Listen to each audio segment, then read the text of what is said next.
Hello everyone, this is Ashley Tucker. Thank you for joining me today. I have a card design to share with you today using one of the brand new stamp sets from Simon Says Stamp's Hey Bestie release, which just came out today. If you haven't checked it out, make sure you go check it out. I'll have it linked down in the description. So this stamp set is called Love Friendship. It has some really beautiful flower images in it, as well as some nice sentiments that are really versatile for all of your friendship cards. I stamped all of those flower images onto some Bristol Smooth paper with Versamark ink, and I'm embossing them with a white embossing powder. So you're not going to really be able to see what I'm doing right now, but when I add the color later, the images will start to pop. I stamped all of the flowers 2 times, and I'm going to be coloring in all of those flowers with my Arteza Real Brush pens, but I'm only actually going to use 3 of the flowers, so I only left the coloring in for those ones. If you want to know how I colored the other flowers that I'm not showing in the video, I used the same exact techniques for all of these flowers, I just used different colors.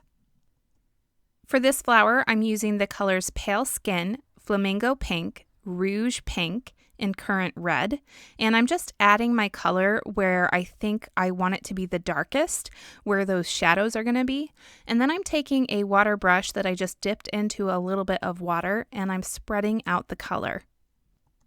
If you're having trouble deciding where your darkest color should go, think about where your light source is, and anything that's farther away from the light source is going to be darker.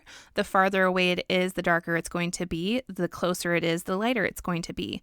And then also things that are underneath other things.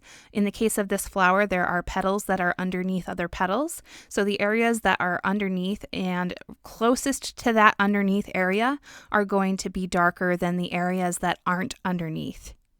My biggest piece of advice to beginners in coloring is not to worry too much about it. Just have fun and try not to get too upset if things aren't coming out exactly perfect. We aren't going for super realism all the time with our cards. We're just trying to make beautiful cards to give to people and make them happy. Honestly, about 50% of the time or more, I don't even think about a light source. I just go with it and I do what kind of feels right. I don't think you're ever going to give a card to somebody and have them say, "This would be a lot better if your light source were accurate." Anyways, I moved on to coloring the rest of the flowers, and I actually used all of the same colors that I used on that first flower on the other 2 flowers that I'm going to be using. I used different amounts of those colors, and that's how I got the different variation in color. The last thing that I colored are those little leaves, and there's actually not a lot of coloring involved here because they're mostly embossed lines, but for those I used the colors teal and pale green. I decided to fussy cut the flowers going right up against the edge of that embossed outline. For the background of my card, I picked out a piece of Plum cardstock from Hero Arts, and I'm stamping the Sketchy Lines background from Simon Says Stamp onto that with Versamark ink, and then I'm embossing those lines with a clear embossing powder. I trimmed that panel to 3 3/4 by 5, and then I popped it up onto an A2 size card base with some foam tape.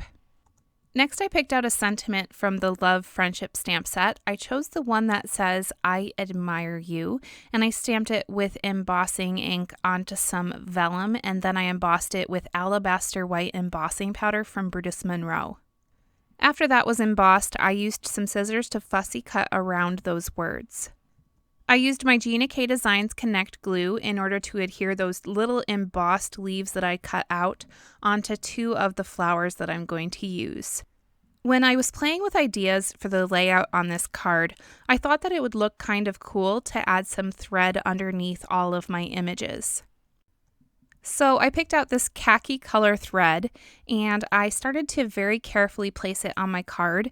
This isn't at all randomly placed. I wanted it to have that spiral look, so I was very careful when I placed it.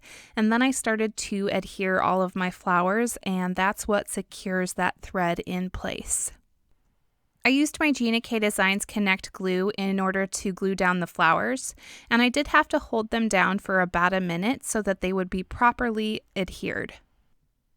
Normally, when I have a vellum sentiment, I like to hide my adhesive behind the letters so that you can't see it through the vellum. But for this card, I didn't think that that amount of glue was going to cut it because of the thread. Thread just doesn't really like liquid adhesive, so if you're going to use it, you have to use a good amount. My solution was to use Journey Glaze, which is a gloss adhesive.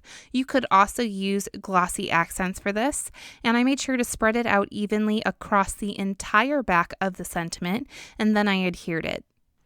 For the final touches on this card, I didn't want to go too crazy, so I took out these raindrop embellishments and I just added a couple here and there, and then this card is all done.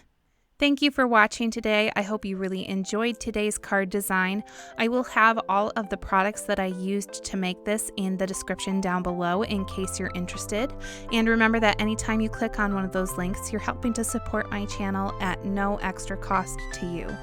If you did enjoy watching, don't forget to like, comment, and subscribe. I do new videos every single week, and I'm going to be back with another one very soon.